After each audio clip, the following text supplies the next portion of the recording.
আসসালামু আলাইকুম। আজকের ভিডিওটা একটু ভিন্ন রকম, একটু আবেগময় কিন্তু খুবই প্রয়োজনীয়।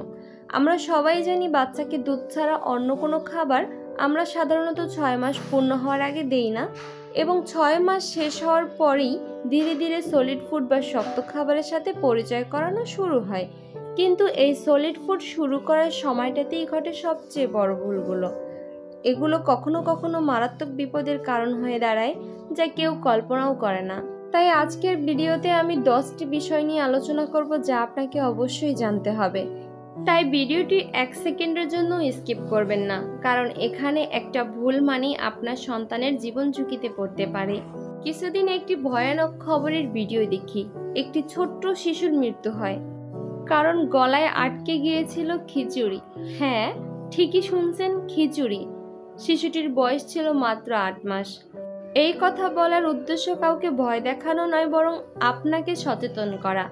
আমরা চাই আপনার সন্তান কিংবা আর কারো সন্তান শুধু একটা খাবারের ভুলের কারণে জীবন না হারাক।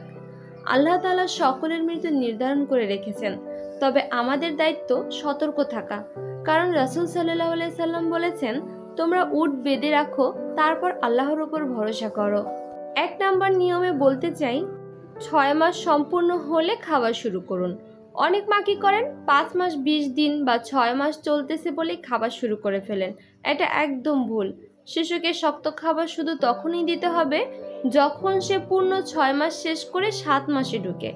কারণ শিশুর হজম শক্তি, গলাধকরণ ক্ষমতা এবং এনজাইম উৎপাদন সবকিছু তখনই মোটামুটি পরিপক্ক হয়। একটু বলে রাখি, আপনারা অনেক মায়েরা আছেন, আমার বাবু দুধ পায় না, স্যার কি করব প্লিজ বলেন, আমি তো আর পারছি না, আমার বাচ্চাকে কি খাওয়াবো। তখনই প্রত্যেক ডাক্তাররা বলে থাকেন, winning good B started only after full 6 month, not before. অর্থাৎ সম্পূর্ণ 6 মাস শেষ হওয়ার পরে ধীরে ধীরে খাবার শুরু করা উচিত, তার আগে নয়। এরপর বলছি দ্বিতীয় নিয়ম, মনোযোগ দিয়ে শুনুন। খাবার একেবারে পাতলা, একদম তরল থেকে শুরু করতে হবে। প্রথম দিন পাতলা চিরা ভিজানো পানি। আপনারা হয়তোবা জানেন এই চিরা ভিজানো পানিটা কতটা পাতলা হতে পারে। হ্যাঁ, এরপরে চালের পাতলা মার, ডালের পাতলা ঝোল, ঠিক এমন পাতলা খাবার দিয়ে প্রথমে শিশুকে ট্রাই করতে হবে। অনেক মা মনে করেন বাচ্চা খেলেই পেট ভরবে। সত্যি হলো, প্রথম 1 থেকে 2 মাসে খাবার খাওয়ানো শুধু শেখানোর জন্য, পেট ভরানোর জন্য নয়। এরপরে তৃতীয় নিয়ম শুনুন, একদিনে একটাই খাবার দিন, একসাথে 2 থেকে 3 রকম খাবার দিবেন না। এটাকে বলা হয় সিঙ্গেল ইনগ্রেডিয়েন্টস ফিডিং। একসাথে একটাই উপাদান বিশিষ্ট খাবার খাওয়ানো উচিত, যাতে কোনো অ্যালার্জি, বমি, গ্যাস বা জ্বর হলে আপনি বুঝতে পারেন কোন খাবার থেকে হয়েছে। চতুর্থ নিয়ম, প্রথম 1 সপ্তাহে শুধু তরল জাতীয় খাবার দিন, কোনোভাবেই ঘন খাবার দিবেন না। অনেক মা প্রথম দিনই সুজি বা খিচুড়ির মতো ঘন কিছু দিয়ে দেন, এটা একেবারে বিপজ্জনক। 6 মাস বয়সের শিশুর গলার খাদ্যনালী এখনো সক্রিয় বা সংবেদনশীল। খাদ্য আটকে গেলে শিশু কাশি দিতে পারে না এবং শ্বাস বন্ধ হয়ে যেতে পারে। এমন ঘটনা অনেক বাচ্চার মৃত্যুর কারণ। শিশু আল্লাহর পক্ষ থেকে আমানত, এদের প্রতিপালনে গাফেল হলে জবাব দিয়ে হবে। তাই প্রথম সপ্তাহে পাতলা খাবার দিয়ে শুরু করেন। প্রথমে বলেছিলাম কিন্তু, পাতলা চালের মার এবং পাতলা ডালের পানি যতটা পাতলা হয় ঠিক ওইভাবেই শুরু করবেন। কিছুতেই প্রথম সপ্তাহে কলা, সুজি, খিচুড়ি দিবেন না। এবার 5 নাম্বার নিয়ম হলো, ধীরে ধীরে খাবারের পরিমাণ বাড়ান, জোর করে নয়। 6 মাস বয়সের শিশু একেবারে 1 থেকে 2 চামচ খাবে, সেটাই স্বাভাবিক। তাকে খাওয়ানোর জন্য 15 মিনিটও খাওয়ানো লাগতে পারে, তবুও জোর করে না।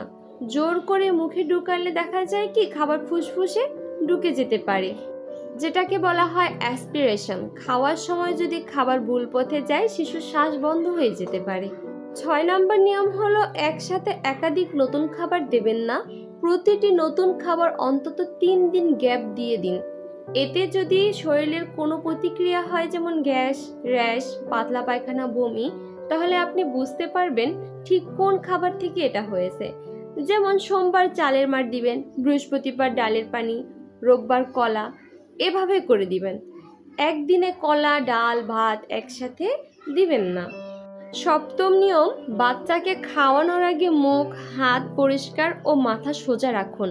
খাওয়ানোর সময় শিশুর মাথা নিচু থাকলে খাবার গলায় আটকে যাওয়ার সম্ভাবনা অনেক বেড়ে যায়। পবিত্রতা ঈমানের অর্ধেক, সেহেতু প্রতিটি খাবারের আগে ও পরে হাত মুখ ধোয়া জরুরি। তারপর 8 নম্বর নিয়ম হচ্ছে বাজারের রেডিমেড খাবার এড়িয়ে চলুন। যেমন সেরেলাক বা বাজারের ডিব্বাবন্দি খাবার 6 মাসের শিশুর জন্য একেবারেই না, কারণ এতে থাকে প্রিজারভেটিভস, অতিরিক্ত চিনি, দুধজাত প্রোটিন যা অ্যালার্জি তৈরি করতে পারে। ঘরে তৈরি খাবার সবচেয়ে নিরাপদ। এবার 9 নম্বর নিয়ম হচ্ছে খাওয়ার পর পানি দেওয়া একদম জরুরি নয়। অনেক মা বাবা খাবার খেলেই পানি দিতে হবে, কিন্তু বাচ্চা যদি বুকের দুধ খায় তাহলে অতিরিক্ত পানির প্রয়োজন নেই। অতিরিক্ত পানি দিলে কি হয়, শিশুর ইলেকট্রোলাইট ব্যালেন্স নষ্ট হয়ে যায়, ফলে সে দুর্বল হয়ে যায়, পেট ভরার অনুভূতিতে আসল খাবার খেতে চায় না। 10 নম্বর সর্বশেষ নিয়মটি হচ্ছে ধৈর্য ধরুন, প্রতিদিন একটানা খাবার দিন, অভ্যাস করুন। শিশু আজ খাবে কাল খাবে না, এটা স্বাভাবিক। প্রতিদিন একটানা একই সময়ে হাসি মুখে মায়ার সাথে খাওয়াতে থাকুন। শিশুর ব্রেইন অভ্যাস তৈরি করে 7 দিনের মধ্যে। আপনি যদি নিয়ম করে খাওয়ান তাহলে সে অভ্যাসে ফেলে দেবে। শিশুর খাওয়া যতটা গুরুত্বপূর্ণ তার চেয়েও গুরুত্বপূর্ণ খাওয়ানোর ধরন। প্রিয় মা বাবারা, আপনার শিশুকে খাবার খাওয়ানোর জন্য শুধু একটা কাজ নয়, বরং এটা যেন হয় আপনার সবচেয়ে গুরুত্বপূর্ণ আমানতের যত্ন। একটা ভুল সিদ্ধান্ত সারা জীবনের আফসোস হয়ে যেতে পারে। আল্লাহ আমাদেরকে আমাদের সন্তানের প্রতি দায়িত্বশীল হতে বলেছেন। রাসূলুল্লাহ সাল্লাল্লাহু আলাইহি সাল্লাম বলেছেন, প্রত্যেকই দায়িত্বশীল এবং সে তার দায়িত্ব সম্পর্কে জিজ্ঞাসিত হবে।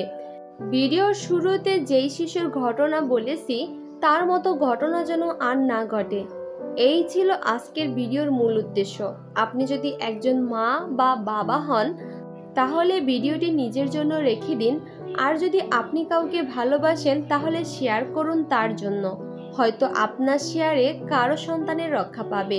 সেই সাথে চ্যানেলটি সাবস্ক্রাইব করতে ভুলবেন না। ধন্যবাদ সবাইকে।